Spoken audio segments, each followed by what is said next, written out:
Hello, if you are new to my channel, do subscribe it and make sure to hit the bell icon so as to get notified about all my upcoming videos and live sessions. Hello my dear students and welcome back to Innovative Science Tutorials. So once again, I am here with the next topic of the chapter tissues, plant tissues and animal tissues, that is permanent tissues. And this will be the last subtopic for the plant tissue part of this chapter, children.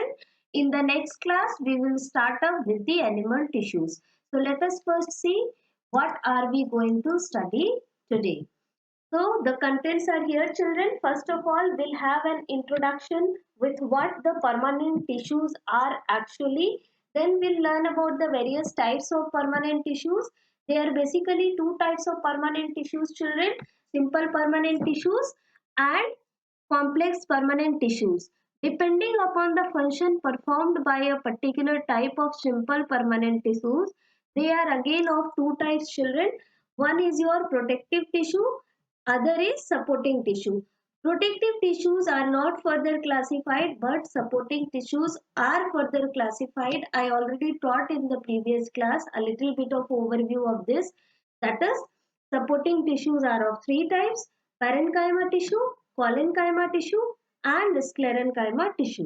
Then we have the next type of tissue, that is complex permanent tissues, children, which are further categorized into xylem and phloem tissues, which are all popularly known as the vascular bundles of the plant body. Why so? Because they are associated with the function of transportation. So let us now start in detail. First of all, we have the permanent tissues, children. So what is permanent tissue, children? As I told you in the previous classes, meristematic tissues, which are the rapidly dividing ones, the cells of the meristematic tissues, they rapidly divide. And when after attaining a certain age, they lose their capacity to divide. That means they stop dividing, they only get transformed into what is called your permanent tissues.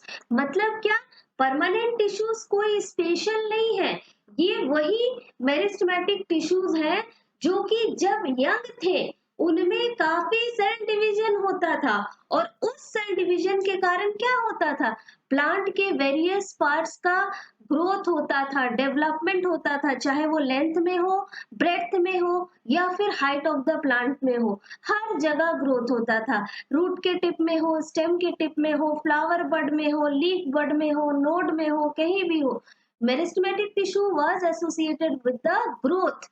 And why so? Because it was rapidly dividing tissue.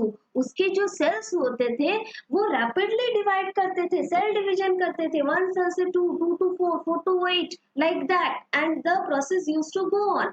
लेकिन जैसे जैसे समय बीतता है बेटा, तो plants भी क्या होते हैं, ओल्ड होते जाते हैं. ठीक है, तो उनके सेल्स भी ओल्ड होते जाते हैं.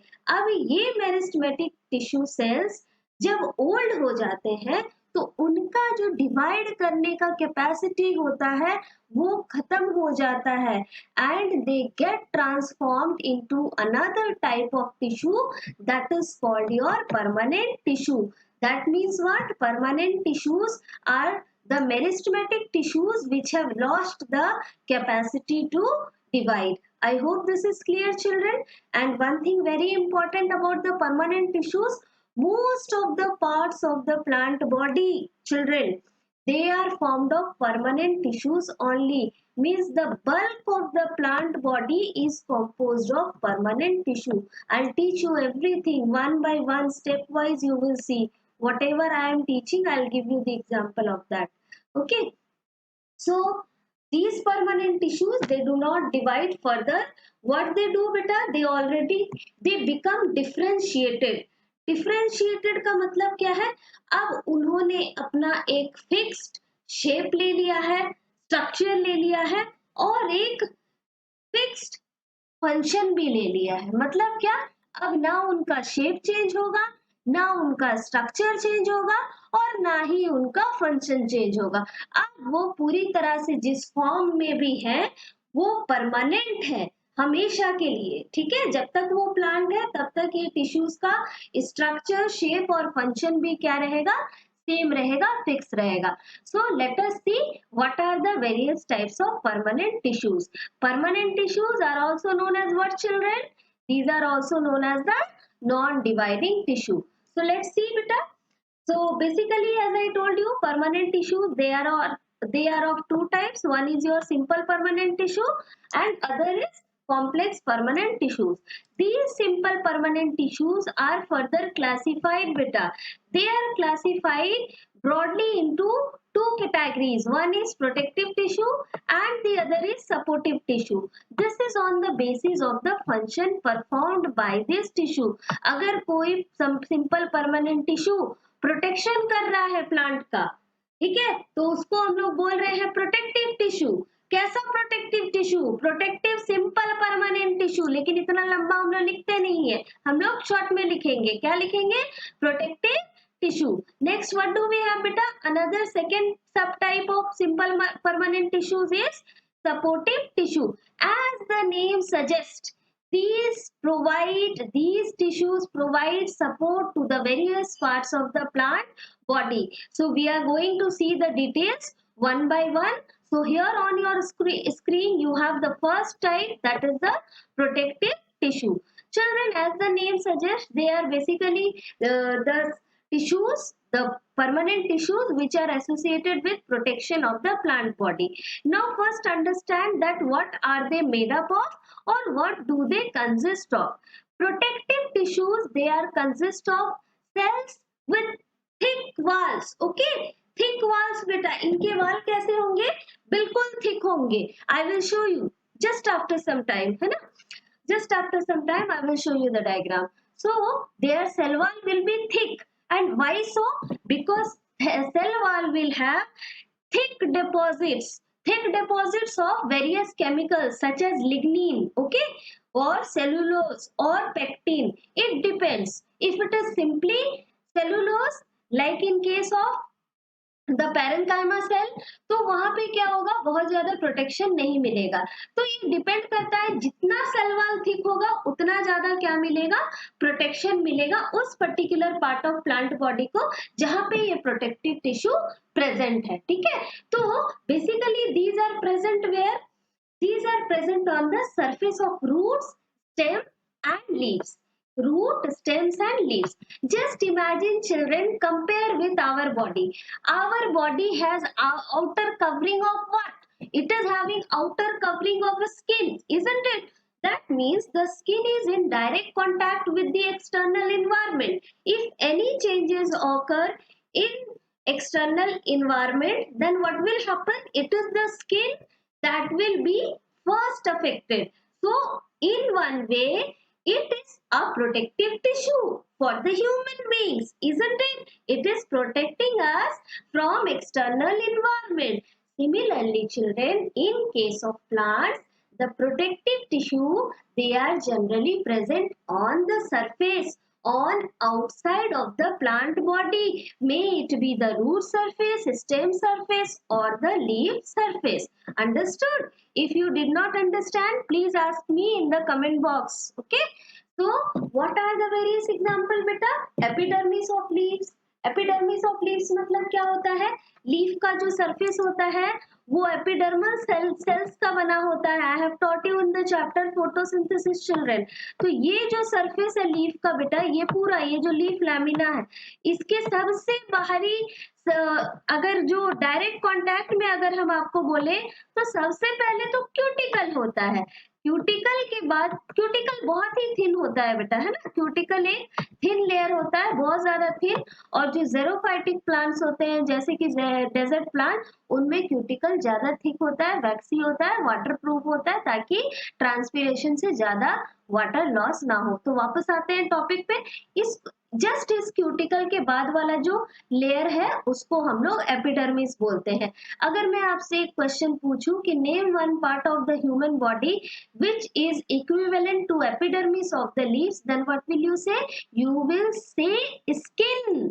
ठीक है, तो जैसे स्किन हमारी रक्षा कर रहा है, प्रोटेक्शन कर रहा है, उसी तरह एपिडर्मिस भी लीव्स की रक्षा कर रहा है, प्रोटेक्शन कर रहा है. I hope this is clear children. ठीक है, और मैंने इसका एग्जाम्पल भी आपको बता दिया कि किस तरह से ये फंक्शन करता है, प्रोटेक्ट करता है प्लांट को, ठीक है।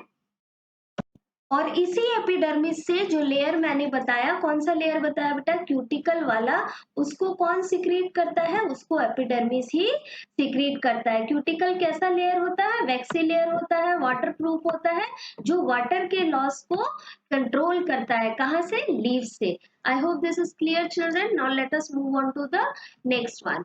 Children, next is supporting tissue. Very, very, very, very important to remember, because protective tissue is very easy to remember, children. The function of that tissue is mentioned in the name itself and there is no further classification.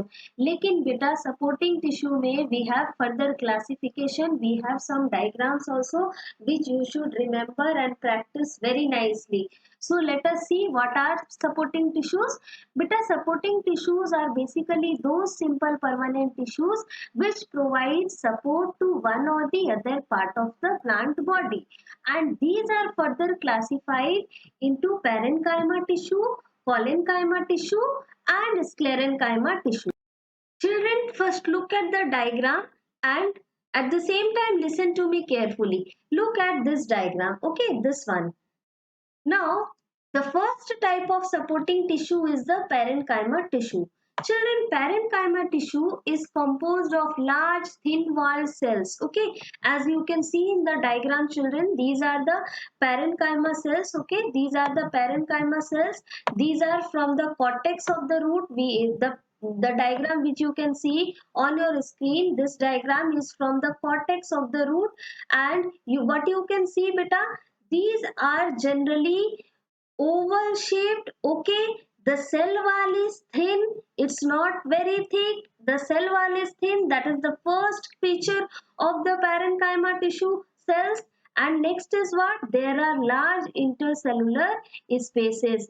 In this diagram, this is the ultra structure of the parenchyma tissue, children. You can see there are so many intercellular spaces, बीच में बहुत सारा खाली खाली जगह होता है। इस diagram में भी आप देखो, ये ज्यादा है, मैग्नीफाइड डायग्राम नहीं है, ये वाला मैग्नीफाइड डायग्राम है, ठीक है।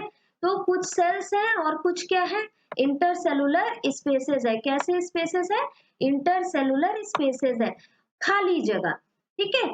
अब यहाँ पे नेक्स्ट फीचर जो बहुत ज्यादा इंपॉर्टेंट है, पहला तो हो गया सेल वॉल इज थिन, दूसरा क्या है बेटा, दूसरा है कि each parenchyma cell of the parenchyma tissue contains a distinct nucleus. Okay, एक न्यूक्लियस है, उसके अलावा क्या है, a single large vacuole. ये रिमेम्बर करना बहुत जरूरी है, क्योंकि this is one of the point of difference between parenchyma and the other two types.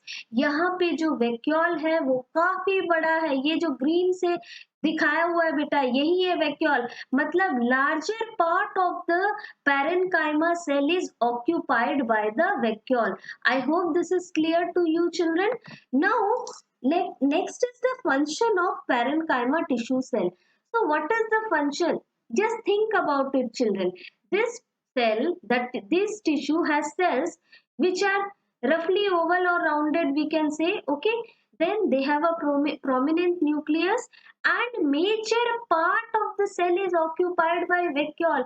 vacuole का generally function होता है storage of cell sap, तो मतलब यहाँ पे पैरेनकाइमा टिश्यू सेल्स का भी फंक्शन क्या होगा, ये भी कुछ स्टोर करेगा, बट क्या स्टोर करेगा, it will store food material, not only storage of food material but also it will provide temporary support to the plant. Okay, wherever in whichever part it is present, उस part को ये एक temporary support provide करेगा। अगर जैसे कि for example अगर ये रूट के कॉर्टेक्स में प्रेजेंट है तो कॉर्टेक्स को सपोर्ट प्रोवाइड करेगा, रूट को सपोर्ट प्रोवाइड करेगा, understood. So one of the best example of this type of storage in parenchyma tissues is the one which we eat in our daily life, that is potatoes. Potatoes क्या है बेटा, they are mainly composed of the parenchyma cells, and the parenchyma cells of the potatoes,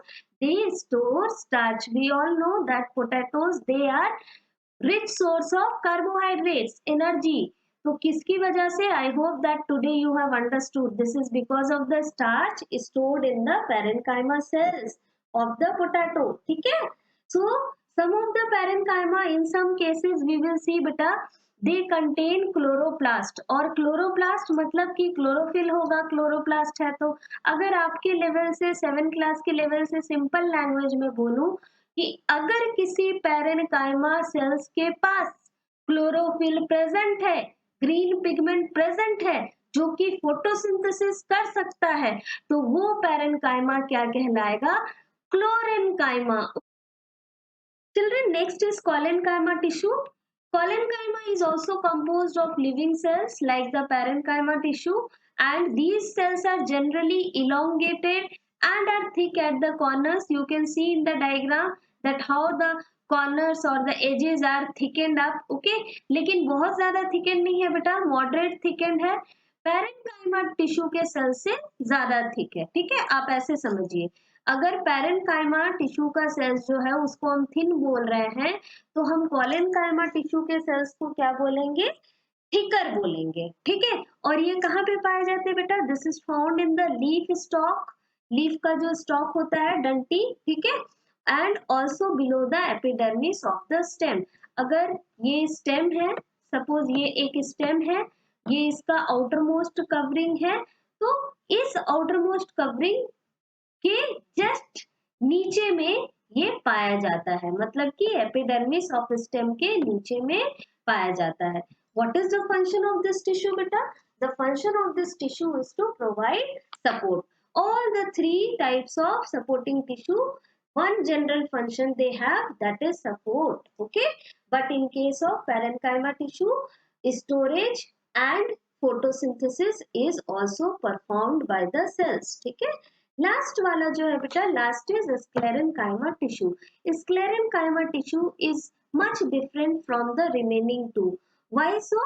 because sclerenchyma tissue is composed of dead cells. इनमें जो sales होते हैं वो dead होते हैं। सेल्स कैसे होते हैं बेटा? Cells are long, narrow and thick walled. अब यहाँ पे let us take the degrees of comparison. Parenchyma cell wall thick और थिन, थिन, ठीक है। Parenchyma cell wall thin, collenchyma cell wall thicker and sclerenchyma cell wall thickest. Parenchyma cell wall made up of cellulose, collenchyma cell wall made up of pectocellulose and sclerenchyma cell wall made up of what बेटा? It is made up of lignin. तो यहाँ पे सबसे ज्यादा जो water proof chemical है तीनों में से वो है लिग्निन, और इसी लिग्निन के कारण जो आप देख रहे हो इसका जो सेल वॉल है वो काफी थिक है और ये वाटर प्रूफ है। आपको आगे चल के जब मैं पढ़ाऊंगी वेस्कुलर बंडल के बारे में तब आपको समझ में आएगा कि आखिर इस स्क्लेरेन्काइमा टिश्यू का जो सेल्स होता है उसका इतना थिकनेस क्यों होता है, व्हाट इज द रीजन, ठीक है। So I hope you understood the cells of the sclerenchyma tissue. They are long, narrow and thick and they are dead. Okay. Now these tissue, what is their function? Again, once again, they provide support and strength to the plant. Support provide करता है, ठीक है। और कहाँ पे मिलता है बेटा? कहाँ पाया जाता है? This is found in the stems and veins of the leaves, mostly as fibre. Sclerenchyma tissue को हम लोग स्क्लेरेन्काइमा फाइबर भी बोलते हैं या सिंपली फाइबर भी बोलते हैं। फ्लैक्स प्लांट हो, जूट प्लांट हो, इनके बॉडी में स्क्लेरेन्काइमा टिश्यू बहुत ज्यादा होता है जिसके कारण इनमें फाइबर्स का क्वांटिटी जो होता है वो बहुत ज्यादा होता है। उनमें ही नहीं बेटा, अगर मैं एक डेली लाइफ से एग्जांपल दूं, कोकोनट का जो हस्क होता है उसका जो बाहर का कवरिंग होता है उसमें भी स्क्लेरेन्काइमा टिश्यू होता है ना, वो फाइबर्स होते हैं ना जिससे रोप भी बनता है। I hope you are understanding everything nicely and you don't have to learn anything about tissues now. I did my best to fit everything inside your mind, children. So now let me show you one diagram related to this. Now in this diagram, this is handmade diagram I have made for you all. What you can see beta, you can actually compare between the three types of tissues, simple permanent tissues and subtype supporting tissue. First one, you can see the cell walls are thinner and they have a large vacuole with a permanent nucleus towards the periphery. ठीक है, थोड़ा कभी कभी centrally भी रहेगा, इसीलिए हम दोनों टाइप का बना दिए हैं आपको समझाने के लिए. नेक्स्ट इज व्हाट बेटा, next is your collenchyma tissue. एकदम ध्यान से आप देखो और उसको समझने की कोशिश करो. यहाँ पे सिंगल सेल वॉल है, इसीलिए ये क्या है, थिन है. इस केस में थिन है, लेकिन आप यहाँ पे देख लीजिए, यहाँ पे थिन नहीं मिलेगा आपको. यहाँ पे एक तरह से आपको लग रहा होगा कि दो लेयर है, तो यहाँ पे दो लेयर है. One is your actual cell wall और दूसरा लेयर जो है वो एक कंपाउंड, केमिकल कंपाउंड का बना हुआ है, जिसका नाम क्या है, जिसका नाम है पेक्टिन. तो pectin plus cellulose we call it pectose cellulose. क्या बोलेंगे, कॉलेनकाइमा का सेल वॉल क्यों थिक है, क्यों थिकर है पैरेनकाइमा से, किस चीज का ये बना है, because it is made up of pectin and cellulose, together we call it pectose cellulose. ठीक है. थर्ड वन बेटा, you can see this is the thickest one.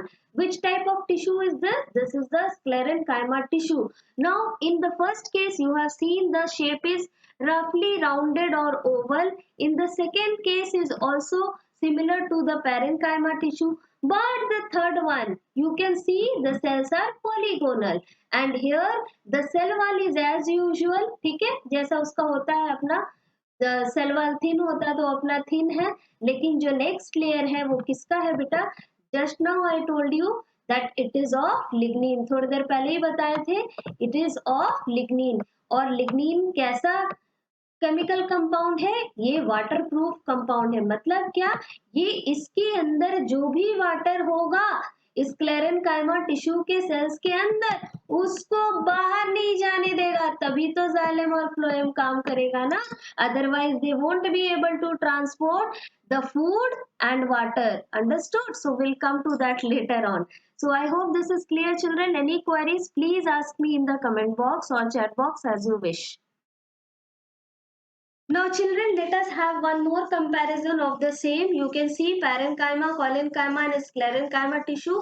Rapidly we will do it. Let us see the first parameter, that is characteristics.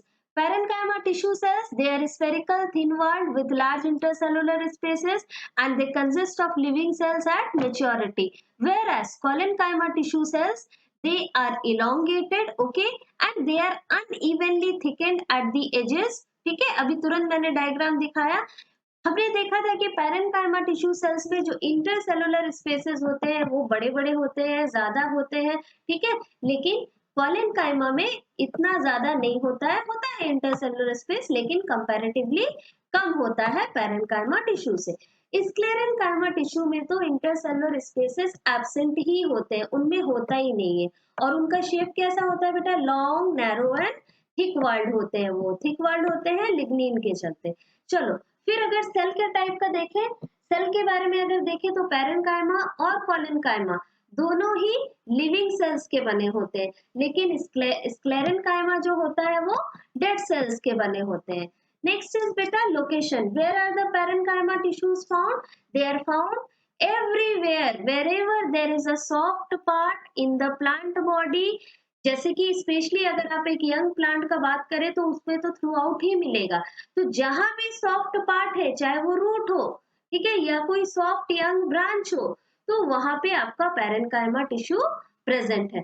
फिर collenchyma tissue कहाँ पे मिलता है? Collenchyma tissue मिलता है पेटियोल्स में, मीन्स लीफ के डाली में. वो छोटा सा स्टॉक जिससे लीफ ब्रांच के साथ कनेक्टेड रहता है, उसको हम लोग पेटियोल बोलते हैं, डंटी. ठीक है. और फिर कहा, लीफ के वेन्स में.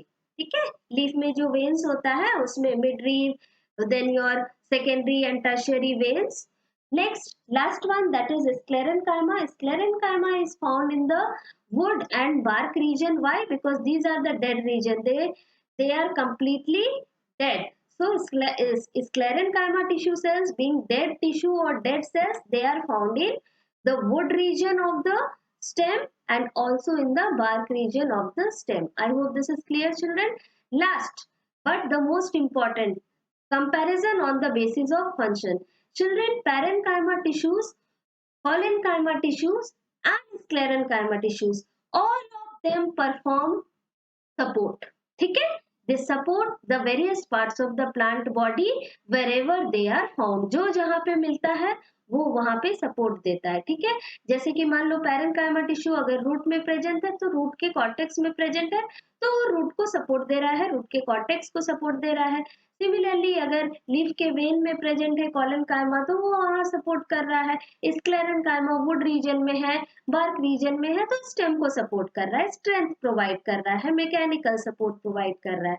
फंक्शन तीनों का एक कॉमन है. आपको अगर कभी भी क्वेश्चन आए तो ये फंक्शन अगर आप लिखेंगे तो this will be correct, it provide support. लेकिन इसके अलावा भी बेटा कुछ यूनिक है पैरेंकाइमा टिश्यू में. जैसे क्या, एक तो है स्टोरेज, जैसा कि हम लोग पोटैटो में देखे कि it helps in the storage of food. Why so? Because the parenchyma cells they have a large vacuole, isn't it.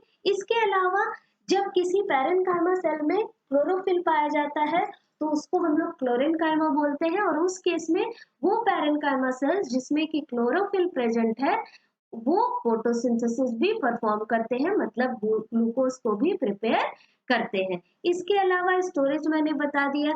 और कभी कभी हम लोग देखेंगे ये जो पैरेंकाइमा टिश्यू सेल्स हैं, जैसे कि रूट्स में ही ले लो, क्यों वहां पे ये क्या करते हैं बेटा, रेस्पिरेशन में हेल्प करते हैं. ठीक है, बहुत ज्यादा अभी डिटेल हम लोग को नहीं जानना है. इसके अलावा कुछ एक्वेटिक प्लांट्स होते हैं, ठीक है, जिनमें ये बैलेंस भी प्रोवाइड करता है. बायंसी मींस बैलेंस, ताकि अगर ए सपोज एक लोटस प्लांट है वो फ्लोट करता रहे, ठीक है, ऐसा ना हो कि वो पानी में सबमर्ग हो जाए. तो that is what is your buoyancy, means उसको डूबने नहीं देना है, बैलेंस रखना है. वाटर के द्वारा जो फोर्स है और एटमॉस्फेयर के द्वारा जो फोर्स है वो इक्वल रहेगा. ठीक है, तो जो भी एक्वेटिक प्लांट है that will keep on floating on the surface और it will remain intact in one position on the surface. ठीक है, if the roots are deeply rooted. Next is what, collenchyma. Collenchyma का same function है, mechanical support provide करना. Sclerenchyma का भी जो function है वो है मैकेनिकल सपोर्ट करना. ठीक है, और उसके साथ ही साथ क्योंकि ये बार्क वुड वाले रीजन में पाया जाता है तो ये स्ट्रक्चर में भी मदद करता है, स्ट्रक्चर के फॉर्मेशन में. मतलब क्या, जैसे कि स्टेम का जो शेप है, एक ओल्ड ट्री है उसका स्टेम का जो भी शेप है that is because basically because of the wood region. उसके अंदर जो वुड रीजन होता है, I will show you in the later part of this chapter children what I am saying. तो उस रीजन में क्योंकि स्क्लेरेनकाइमा प्रेजेंट है तो इसलिए वो क्या कर रहा है, उसको स्ट्रक्चर भी दे रहा है. उस स्टेम का जो भी स्ट्रक्चर है that is because of the sclerenchyma, क्योंकि वो बार्क भी बना रहा है, उसका वुड भी बना रहा है. I hope this is clear children. Now let us move on to the next and the last type. Next is children, complex permanent tissue. Complex permanent tissue, this is the second type of permanent tissue. If we broadly classify the permanent tissue, we have simple and complex one. So now we are going to study the complex permanent tissue. Complex permanent tissue, as the name suggests, these are more complex than the other tissues under the category simple permanent tissue. उन सब में से सबसे ज्यादा अगर कोई complex है, चाहे वो स्ट्रक्चर में हो चाहे वो फंक्शन में हो, तो वो कौन है, कॉम्प्लेक्स परमानेंट टिश्यू. इसीलिए इनको हम लोग कॉम्प्लेक्स परमानेंट टिश्यू नाम दिए हैं. इनको हम लोग वेस्कुलर टिश्यूज भी बोलते हैं चिल्ड्रन. ओके, इनको हम लोग क्या बोलते हैं, वेस्कुलर टिश्यूज भी बोलते हैं. अब ये वेस्कुलर टिश्यूज है जो है ये बेसिकली क्या काम करते हैं बेटा, ट्रांसपोर्टेशन का काम करते हैं. either transportation of water or and minerals or transportation of the food, that is the glucose prepared by the leaves to the different parts of the body. So basically depending upon this function of transportation, these are again subdivided into two categories. One is your xylem tissue and the other is phloem tissue. So before going into the detail, first let us understand that what is the function, because their structure is as per the function they perform. So children, xylem tissue is associated with the conduction of water and minerals. And from where does it takes that water and mineral? from the roots. Inside the root, where is the xylem present? In the cortex region of the root. तो basically जो भी water absorb होता है roots के द्वारा from the soil या mineral salts जो absorb होते हैं, इन सब को जाइलम टिश्यू रूट से ले जाता है। तो जो रूट्स होते हैं वो कहाँ होते हैं बेटा? Roots are under the soil, isn't it? Suppose this is a tree, suppose this is a tree, ठीक है, या plant whatever you call it, and these are the roots. अब इन रूट्स के अंदर कौन प्रेजेंट है? जाइलम टिश्यू प्रेजेंट है। तो जाइलम टिश्यू मान लो यहाँ से लेके वाटर ऊपर जा रहा है, ठीक है, ऊपर जा रहा है। एक दो ब्रांच भी बना देते हैं, आपको ज्यादा समझ में आएगा, ठीक है। तो ये ऊपर जाएगा, तो ऊपर जाएगा तो किसके अगेंस्ट जा रहा है बताओ? ग्रेविटेशनल फोर्स के अगेंस्ट जा रहा है कि नहीं? बिल्कुल जा रहा है। तो क्या है, इसको बहुत सारा स्ट्रेंथ चाहिए ऊपर ले जाने के लिए, बहुत सारा मैकेनिकल सपोर्ट चाहिए वाटर को ऊपर ले जाने के लिए। कहाँ तक? Till the tip of the plant, इस tip of the stem, tip of the leaves, everywhere. मतलब इसको यूनिडायरेक्शनल मूव करना है, एक ही दिशा में मूव करना है ऊपर की तरफ, क्योंकि रूट्स तो नीचे था ना, तो पानी तो नीचे से ऊपर ही जाएगा। तो बेटा ये जो जाइलम है, इनके जो सेल्स होते हैं या जो ये खुद में जो एक टिश्यू है, ये एक कॉम्बिनेशन ऑफ टिश्यू का, सेल्स का फॉर्म है, जहां पे हम लोग एक से ज्यादा टाइप का सेल्स देखते हैं। फॉर एग्जाम्पल जो हमारे जाइलम टिश्यू होते हैं उनमें जो कंपोनेंट्स प्रेजेंट है, उनमें से सबसे पहला है ट्रैकिड्स। आप देख सकते हो डायग्राम में ट्रैकिड्स का स्ट्रक्चर इस तरह का होता है।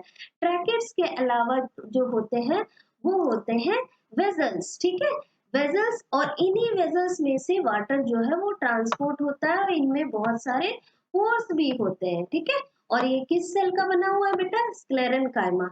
और क्या प्रेजेंट होता है जाइलम टिश्यू में? जाइलम टिश्यू में जाइलम फाइबर भी प्रेजेंट होते हैं और जाइलम पैरेन्काइमा सेल्स भी प्रेजेंट होते हैं।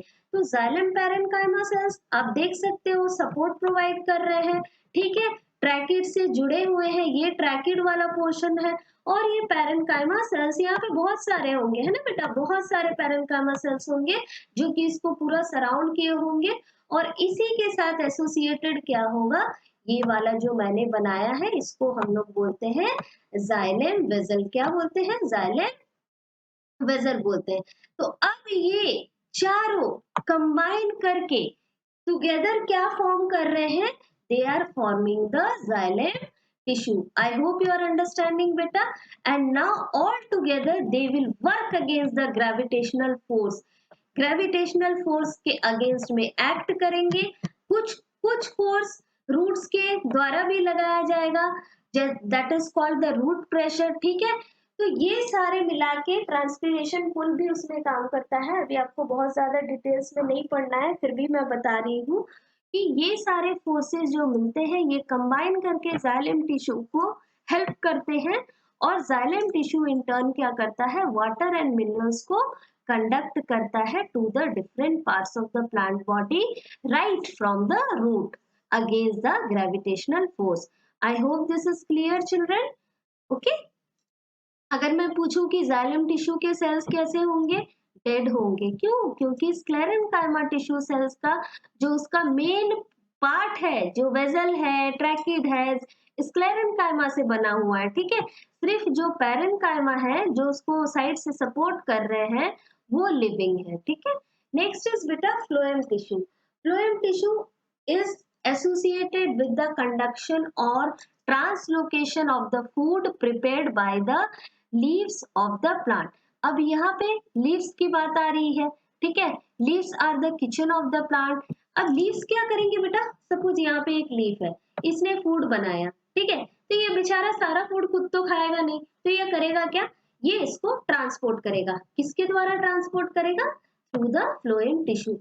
लेकिन लीफ तो कहीं पे भी प्रेजेंट हो सकते हैं, यहाँ पे भी प्रेजेंट हो सकता है, यहाँ पे भी प्रेजेंट हो सकता है, यहाँ पे भी प्रेजेंट हो सकता है। सपोज यहाँ पे एक फ्लावर है, यहाँ पे एक फ्रूट है, यहाँ पे भी एक फ्रूट है, सपोज हम लोग सिर्फ मान के चल रहे हैं ना। तो अब क्या है, यहाँ पे एक लीफ है, ये भी फोटोसिंथेसिस करेगा। अब let me change the colour ताकि आपको थोड़ा ज्यादा समझ में आए कि टीचर बोल क्या रही है। रुक जाओ मेरे प्यारे बच्चों। तो अब ये जो फोटोसिंथेसिस हुआ और लीफ लोग खाना बना लिए, तो लीफ क्या करेंगे? खाना रूट्स को भी पहुंचाएंगे। ये वाला लीफ हो सकता है खाना ऊपर भी पहुंचाएगा। मतलब क्या? हम लोग जालिम के केस में देखे थे यूनिडायरेक्शनल, लेकिन लीफ के केस में होगा बाई डायरेक्शनल। मतलब लीफ अपवर्ड सप्लाई भी करेंगे ऑफ फूड और डाउनवर्ड सप्लाई भी करेंगे। डाउनवर्ड सप्लाई कहाँ होगा बेटा? Towards the, I think you cannot see the color I have chosen. Just a second. That means बेटा फ्लोएम जो होंगे वो दो डायरेक्शन में, दो दिशा में फूड का सप्लाई करेंगे। अपवर्ड डायरेक्शन में भी करेंगे और डाउनवर्ड डायरेक्शन में भी करेंगे। और उनको बहुत ज्यादा ग्रेविटेशनल फोर्स के अगेंस्ट काम नहीं करना है, ठीक है। और बहुत आराम से वो काम करते हैं as compared to the xylem tissue. Xylem tissue को बहुत ज्यादा मैकेनिकल सपोर्ट का जरूरत पड़ता है, ठीक है। लेकिन फ्लोएम टिश्यू को उतना ज्यादा नहीं पड़ता है बट कंपैरेटिवली कम पड़ता है। तो अब हम लोग देखते हैं एक फ्लोएम टिश्यू का स्ट्रक्चर इन डिटेल और फ्लोएम टिश्यू किस किस चीज का बना होता है।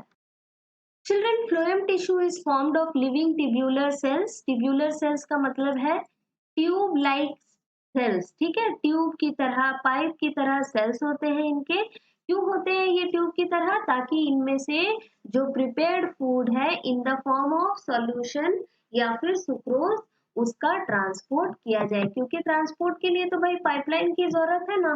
बिना पाइपलाइन का ट्रांसपोर्ट कैसे होगा? Through from the leaf to the different parts of the plant body. तो फ्लोएम के जो सेल्स होंगे बेटा वो ट्यूब के शेप के होंगे, ट्यूब के फॉर्म में होंगे, ठीक है। और ये दोनों तरफ फूड कैरी करेंगे in the form of sucrose solution. देखो यहाँ दिया हुआ, ठीक है। अपवर्ड भी कैरी करेंगे और डाउनवर्ड भी कैरी करेंगे। Now next is the various elements और components of phloem tissue. Xylem tissue में हमने क्या क्या देखा बेटा? जाइलम टिश्यू में हमने देखा xylem parenchyma, xylem sclerenchyma, xylem vessel, xylem tracheid, ये सब हमने देखा, ठीक है। इसी तरह सिमिलरली जिस तरह का नाम हमने देखा जाइलम के केस में, वैसे ही फ्लोएम में भी होता है। मैं थोड़ी देर में आपको जाइलम का भी दिखाऊंगी, ठीक है।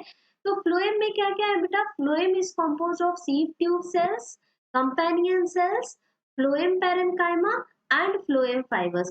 तो इसमें जो सीव ट्यूब सेल्स है ये वाले हैं, ठीक है। ये वाले जो सेल्स है इनको हम लोग बोल रहे हैं सीव ट्यूब सेल्स। और बगल में जो इनको सराउंड कर रहे हैं ये हमारे कंपेनियन सेल है भाई, हमारे दोस्त है। किसके दोस्त है? सीव ट्यूब सेल्स के दोस्त है। तो इसीलिए कंपेनियन का मतलब क्या होता है? कंपेनियन का मतलब है दोस्त। तो दोस्त तो दोस्ती जरूर दिखाएगा ना यहाँ पे। बेटा ये कैसा दोस्ती दिखाएगा? ये हेल्प करेगा सीव ट्यूब सेल को। क्यों हेल्प करेगा?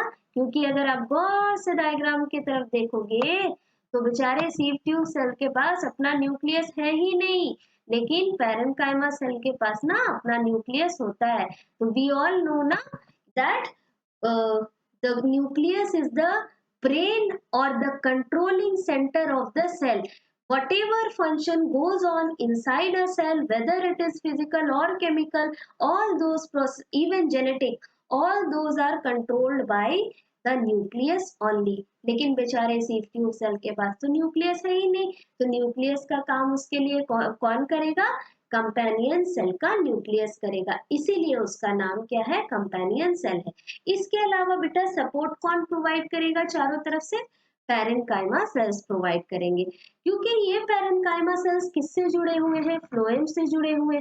तो इन पैरेन्काइमा सेल्स को हम क्या बोलेंगे?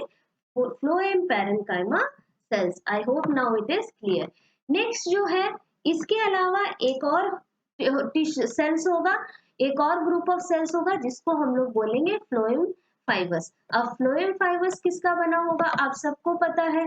फाइबर्स वर्ड का मैंने यूज किया है यहाँ पे। फाइबर्स किसका बना होता है? जल्दी बताओ। फाइबर्स बना होता है स्क्लेरेन्काइमा टिश्यू का, ठीक है। तो I hope now this is also clear. तो sieve tube cells, companion cells, phloem parenchyma and phloem fibres. अब ध्यान से डायग्राम के तरफ देखो। ये रहा फ्लोएम सीव ट्यूब सेल का सीव वाला रीजन। सीव का मतलब होता है छन्नी। जैसे हम लोग टी स्ट्रेन करते हैं ना, स्ट्रेनर बोलते हैं, इसका दूसरा वर्ड है स्ट्रेनर, ठीक है।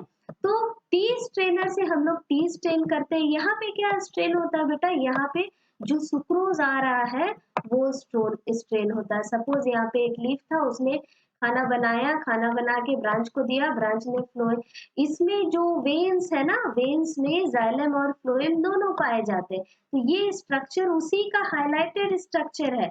Phloem through out the plant body पाया जाता है, जाइलम भी through out the plant body पाया जाता है, ठीक है, किसी एक पर्टिकुलर जगह में नहीं। तो लीफ के वेन्स में भी फ्लोएम, लीफ के वेन्स में फ्लोएम भी है और जाइलम भी है। तो इस तरह से ये फूड को ट्रांसपोर्ट करेगा। जैसे ही फूड बना वो सॉल्यूशन के फॉर्म में, that is in the form of sucrose, इस फ्लोएम के द्वारा प्लांट बॉडी के डिफरेंट पार्ट्स को ट्रांसपोर्ट किया जाएगा। तो उसके लिए जो सबसे पहला स्ट्रक्चर है वो है सीव ट्यूब सेल, जिसमें एक छन्नी टाइप का होता है, स्ट्रेनर टाइप का स्ट्रक्चर होता है, जिसको हम लोग सीव बोलते हैं, और इसी कारण इस सेल का नाम है सीव ट्यूब सेल। अब यहाँ से हर एक स्टेप पे आप देखोगे कि फूड क्या होता है, एक तरह से स्ट्रेन होता है और फिर वो आगे बढ़ता जाता है हर एक सेगमेंट से। So this is how the transportation job is carried out by the phloem tissue. I hope this is clear, children. Once I would like you all to see the diagrams of all the different types of elements associated with xylem tissue. ये वाला वही tracheid है जो मैंने पहले भी draw करके दिखाया, ठीक है। और next is your, just a second children, give me a second please. Next is your vessel, that is the xylem vessel. इसको जाइलम वेजल बोलते हैं, बिल्कुल पाइप की तरह होता है इसीलिए वेजल बोल रहे हैं। और लास्ट वाला ये ट्रैकिड दूसरे तरफ से अगर हम लोग देखेंगे बाहर की तरफ से, ये तो इसका सेक्शन दिखाया हुआ है ना अंदर वाला, कि अंदर से कैसा दिखता है इंटरनली, सिर्फ बाहर से देखेंगे तो इस तरह का दिखता है। और मैंने ऑलरेडी प्रीवियस वाले स्लाइड में सब ड्रॉ करके दिखा दिया है कि किस तरह से उसमें होल्स होते हैं, इन्हीं होल्स को हम लोग पिट्स बोलते हैं, ठीक है, पिट्स, PITS, पिट्स। Now children, let us see the internal structure of a stem, the cross section of a woody stem. Let us say that this stem is from a plant that is, let's say 35 years old, okay, तो 35 years old है ये plant, ठीक है। और इसका हम लोग को क्या स्टडी करना है, क्रॉस सेक्शन स्टडी करना है। क्रॉस सेक्शन का मतलब क्या होता है, जैसे कि जब आप एक क्यूकम्बर ले लो, मम्मी सैलड बनाती है ना तो कैसे काटती है, ऐसे कट स्लाइसेस काटती है ना, तो इस तरह का जो स्लाइस टाइप का कटिंग हम लोग करते हैं, इसी को क्या बोला जाता है, इसी को बोला जाता है क्रॉस सेक्शन। तो अगर एक स्टेम है और उसको हम लोग हॉरिजॉन्टली इस तरह से काट रहे हैं, उसको कटिंग दे रहे हैं, तो इस तरह का कटिंग से जो सेक्शन ऑब्टेन होगा उस सेक्शन को हम लोग बोलेंगे क्रॉस सेक्शन। और एक वुडी स्टेम के क्रॉस सेक्शन में हम लोगों को कौन कौन सा पार्ट्स दिखाई देता है, let us study. First of all, तो we have the outer most surface which is made up of bark, ठीक है, and again the bark is dead. Next to the bark we have two very important region under the subpart inner bark. मतलब ये वाला हुआ outer bark, bark के just अंदर वाला हिस्सा जो है वो भी bark है, उसको हम लोग क्या बोलेंगे, इनर बार्क बोलेंगे। क्या बोलेंगे बेटा, इनर बार्क। अब ये इनर बार्क अगर देखा जाए तो ये भी फर्दर डिवाइडेड है टू जोन्स में। The zone that is near to the outer bark is called cork cambium, ठीक है, और दूसरा वाला जो अंदर की तरफ है that is called your secondary phloem. तो I hope this is clear. Outer bark, inner bark. Inner bark again consist of two regions. One is cork cambium, that is towards the outer bark. Another is secondary phloem towards the woody stem. अब इनके अलावा आपको अंदर में जो layers बनते हुए दिख रहे हैं, ये लेयर्स जो है कैम्बियम के लेयर्स है। देखो ये पहला लेयर है, ये वाला यहाँ से यहाँ तक का, this is the cambium layer. ऐसा बहुत सारा लेयर्स आपको दिख रहा है, इजंट इट। जितने रिंग्स हैं तो दो रिंग के बीच में जो डिस्टेंस है वही है हमारा कैम्बियम लेयर। तो कैम्बियम लेयर क्या करता है बेटा, यहाँ पे कैम्बियम लेयर सेकेंडरी ग्रोथ करता है प्लांट में। कैसा ग्रोथ करता है? सेकेंडरी ग्रोथ करता है। सेकेंडरी ग्रोथ मतलब प्राइमरी ग्रोथ तो हो ही रहा है मेरिस्टेमेटिक टिश्यू सेल्स की वजह से, लेकिन सेकेंडरी ग्रोथ जो होगा जब ये प्लांट काफी ओल्ड हो गया है, ये ट्री अब इसके ब्रेड्थ में विड्थ में अभी भी ग्रोथ हो रहा है, इन रिंग्स का नंबर इंक्रीज हो रहा है, तो ये ग्रोथ किसकी वजह से है? Because of the cambium layer. ठीक है, इसकी वजह से है। अब इसके अलावा आप मिडिल में एक देख सकते, ये एक चीज बताना भूल गए बेटा, ये जो आप देख रहे हो ना, ये जो रेज आप देख रहे हो इनको हम लोग रे ही बोलते हैं। इनका नाम क्या है? इनको हम लोग रे बोलते हैं। Next is the annual rings of xylem. अब यहाँ पे देखो जाइलम कहाँ लोकेटेड है। ये जो रिंग्स बन रहे हैं, ये हर एक रिंग एक जाइलम के रिंग को डिनोट करता है, इंडिकेट करता है। ठीक है, let me erase this all first of all. हर एक लाइन जो आपको दिख रहा है, हर एक सर्कल जो दिख रहा है, वो एक जाइलम रिंग है। ठीक है, मतलब यहाँ पे भी जाइलम है, ये पूरा जो आप रिंग देख रहे हो ये पूरा जाइलम का रिंग है। तो जितना रिंग होगा बेटा, very important, carbon dating nuclear physics में आप लोग पढ़ोगे। ठीक है, जितना रिंग्स होगा उतना ही प्लांट का एज होगा। So we can get the idea about the age of any plant by the number of xylem rings present in the cross section of the stem of that plant। तो इससे counting करके हम लोग बता सकते हैं। ठीक है, तो ये था structure of the cross section of the woody stem. बीच में एक और चीज है बेटा, यहाँ पे this is called the pith.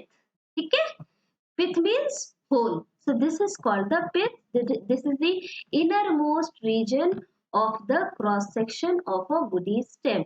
I hope everything is clear। अब इस डायग्राम को अगर हम लोग अल्ट्रा स्ट्रक्चर या हाईली मैग्नीफाइड फॉर्म में देखेंगे तो ये कुछ इस तरह दिखेगा बेटा। देखिए इधर आप, सबसे बाहर क्या था?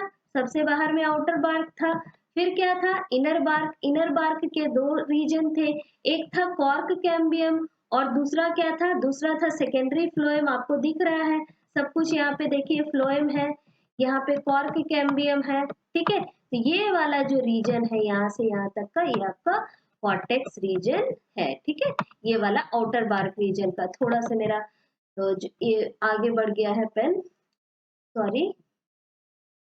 तो ये वाला हो गया आपका कॉर्टेक्स रीजन और सबसे बाहर में आपका बार्क है। उसके अलावा आपको क्या दिख रहा है? उसके अलावा आपको दिख रहा है ये जाइलम वाले रिंग का जोन है। सोचिए यहाँ पे हम लोग इतना पतला सा रिंग देखे थे ना, इलेक्ट्रॉन माइक्रोस्कोपिक डायग्राम में आप देखिए वो जोन जो है जाइलम वाला कितना बड़ा दिख रहा है। ये सब बहुत माइन्यूट है बेटा, इतने मतलब ये तो हाईली मैग्नीफाइड डायग्राम है, इसीलिए आपको इतना ज्यादा वो दिख रहा है, एक एक सेल्स दिखाई दे रहे हैं जाइलम टिश्यू के। और नेक्स्ट फिर क्या है? फिर यहाँ पे आपका पिथ होगा सबसे अंदर में। ठीक है, that is the centre of the stem, यहाँ पे पिथ होगा आपका। So I hope this is clear children।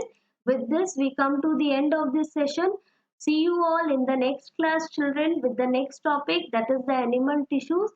Till then stay tuned, and in case of any doubt do let me know in the comment box, chat box, as you wish। So see you all in the next class। Bye all of you, thank you।